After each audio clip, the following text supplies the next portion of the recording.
going on, everybody, and welcome to my show, The Puerto Rican Conservative.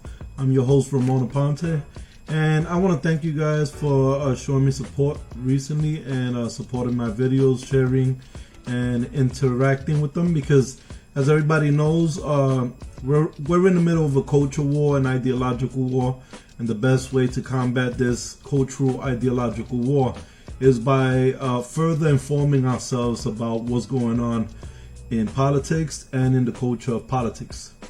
Now, today's topic evolves around the fact that recently Donald Trump was censored, or should I say silenced, by Facebook. Twitter decided to shut down Donald Trump's Twitter account, and Spotify decided to shut down any store that was selling Trump campaign merchandise.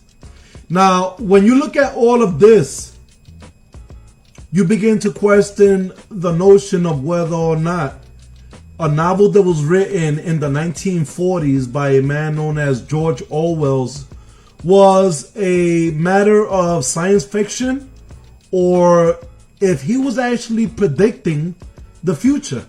Because if you take a look at George Orwell's 1984 and you look at what's going on today and how the government has managed to weaponize social media platforms in order to silence, this is a historical event.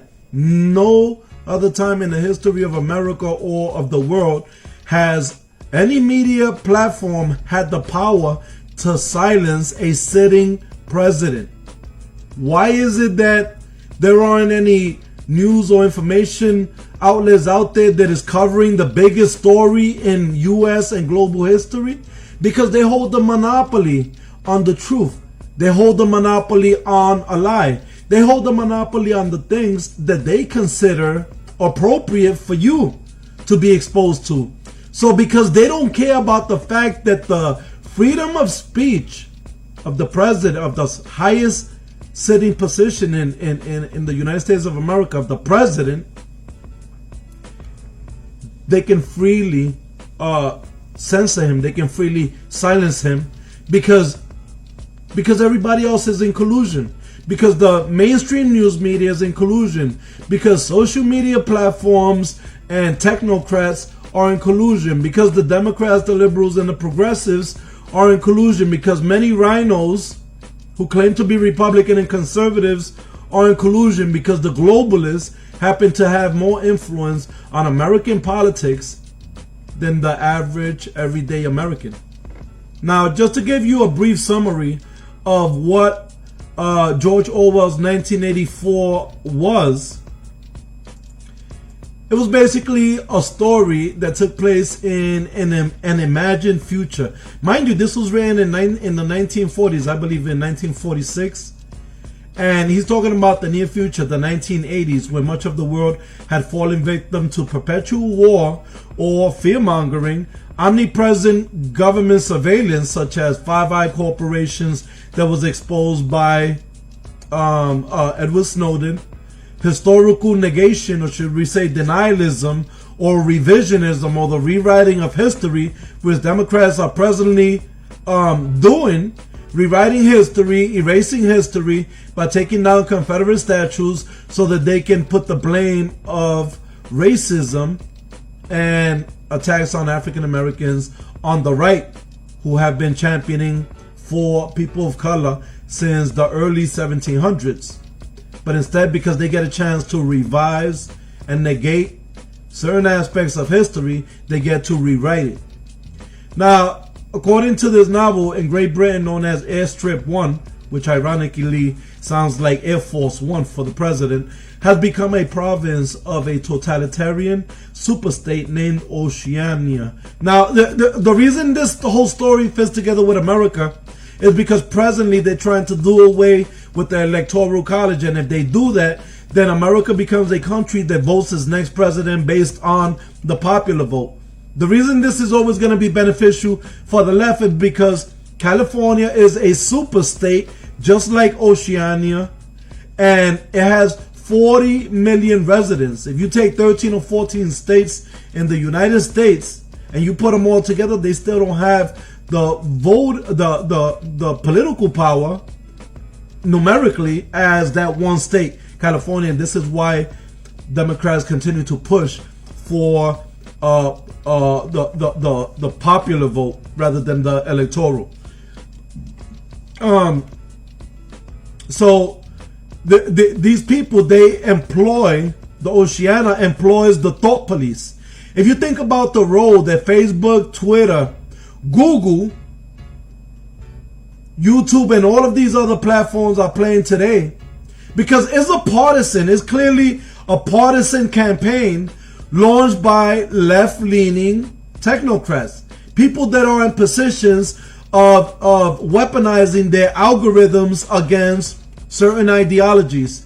They can do this simply by putting words and terms and quotes that are traditionally associated with a certain party in their algorithms, have the algorithms classified as a thought crime, and then you're banned from Facebook, you're banned from YouTube, you're banned from Google, you're banned from Instagram, you're banned from Twitter, etc., etc.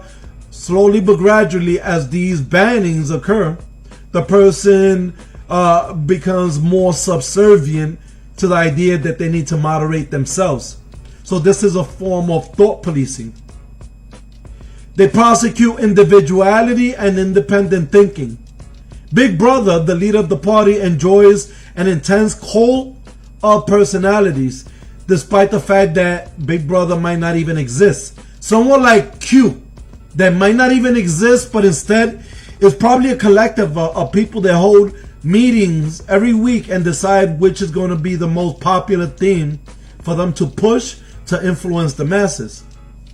Now, despite the fact that he may not even exist, the protagonist of this story, Winston Smith, is a diligent, skillful, rank and file worker and out-of-party member who secretly hates the party and dreams of rebellion. He enters into a forbidden relationship with a colleague, Julia, and starts to remember what life was like before the party came to power.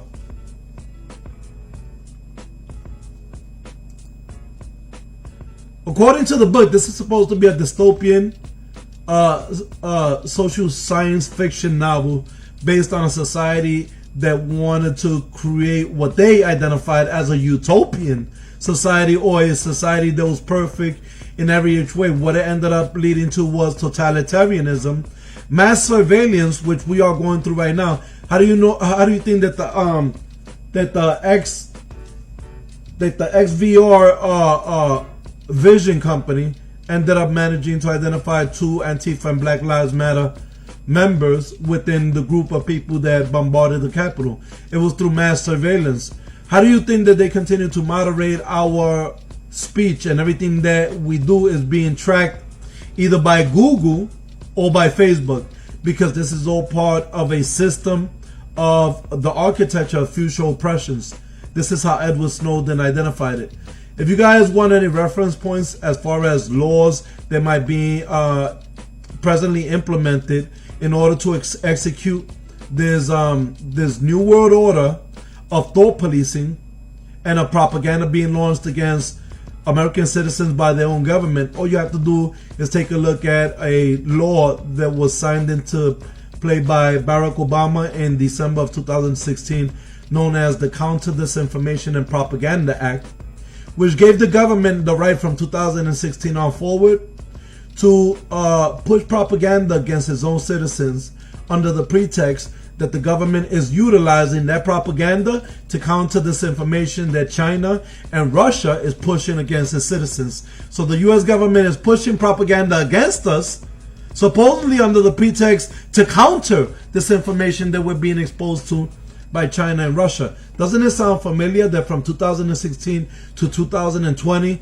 we were told that Russia, and now in 2020, when we say that there was fraud that was committed, they said that the election process has never been safer. Doesn't this all sound like propaganda to people who think critically? Now, take into mind that George Orwell himself was a democratic socialist just like Bernie Sanders. And he modeled this authoritarian government in his novel after the Stalinist Russia, because he knew he knew the working mechanisms of democratic socialists. And if we're looking at what democratic socialism is doing today through the Progressive Party, they claim to want to combat hate speech. They claim to want to combat ideological demonizations by targeting one side of the political aisle, while paying absolutely no mind to the other side of the political aisle playing exactly the same role. So when you look at this novel, you realize that there's a lot of truth in this novel. So I wanted to share what the novel was about before I go ahead and continue speaking about how George Orwell's 1984 correlates with what's going on today in America, and more specifically, how 1984 is being implemented now in 2020 against a sitting U.S. president, because Donald Trump ain't gone yet, against a sitting U.S. president, and no news media is covering it. This is the biggest story in history, and no media, no mainstream news media is covering it. That's including Fox News. Now, let's go to the Constitution. If everybody remembers, the Constitution, the First Amendment, clearly states that Congress shall make no law respecting an establishment of religion or prohibiting the free exercise thereof, or abridging the freedom of speech or of the press, or the right of the people to peaceably assemble and to petition the government for redress. Now, the highlighted part of this amendment is that Congress shall make no law that Congress shall make no law abridging the rights of the people to freedom of speech. So they can't make any law that will prohibit the free exercise thereof, or abridging, or anything that abridges the freedom of speech. Am I right? That's what the Constitution says, and it says that Congress doesn't have the power to create such a law. But yet, in 1996, Congress wrote Section 230, which is part of what was at that time a very young aspect of the knowledge economy in America, which was the internet. So they wrote a piece, or an internet legislation known as 230, or the Communications Decency Act of 1996, which provided immunity to websites as a new company that was part of a new economy, the knowledge economy, from third-party content, meaning that they could utilize third-party content in any whichever way that they wanted. Now, the highlighted aspect of this law was that when you read more thoroughly into Section 230, you realize that Section 230 also provides the Good Samaritan protection from civil liability for operators of interactive computer services, such as Mark Zuckerberg and the founder and CEO of Twitter, YouTube, Google, etc., etc., and the removal or moderation of third-party material that they deem obscene or offensive, even of constitutionally protected speech, as long as it is done in good faith. Now, take a look at what it says there. It says that they are given civil immunity and protection even when they violate constitutionally protected speech, as long as it is done in good faith. Now, the reason I wanted to point at that specific area is because I just finished showing you the Constitution. And the Constitution said that Congress shall make no law prohibiting the free exercise thereof, or abridging the freedom of speech or of the press, or the right of the people to peaceably assemble. What have they done recently? They started out with our privacy right, because under Section 230, they also violate your privacy rights, which is constitutionally protected. And then through the same law, they're violating your rights to freedom of speech, as long as they deem it in good faith. As long as they violate your constitutional rights in good faith, then they can get away with it. But what about the Constitution? Who is there to ensure that the Constitution is being enforced and interpreted as it is written? Nobody's there. You know why? Because Congress gave itself the power. Congress gave itself the power to write law prohibiting the free exercise thereof or abridging the freedom of speech of its citizens. How is this even possible? Because people are more caught up in nonsense. People are more caught up in the race-baiting rhetoric and the identity movement mongering and what party is bad and what party is good. And they're not looking at the fact that none of these politicians, except for Ted Cruz, that's including both sides of the political war, none of these politicians have lobbied against Section 230 except for Ted Cruz. Matter of fact, Donald Trump himself did not start to lobby against Section 230 until the end of his term, because he realized that it was a popular topic amongst people whose constitutional rights were being violated. So when you look at what's been going on recently, then isn't it a fair assessment to make that 2020 is George Orwell's 1984, where technology is being utilized and algorithms are being weaponized against specific ideologies, against specific aspects of American politics that, in all fairness, is part of individuality, and any ideas or information that go against the general assessment of the nationally accepted mainstream news media is prohibited and banned. Welcome to the new America. This America has only been possible because people aren't doing anything about it. People stop writing petitions. People stop writing grievances. You know what people want to do now?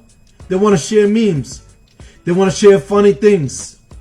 Everything is humorous. The most funny people in politics become famous. Terrence Lawrence, Harris Twins, Diamond and Silk, any other comedian that you can find in politics has more followings, has more shares, has more interactions than somebody that's actually sharing facts that are relevant to the culture and the legislative future of America. With that being stated, I want everybody to stay safe, stay informed, and God bless.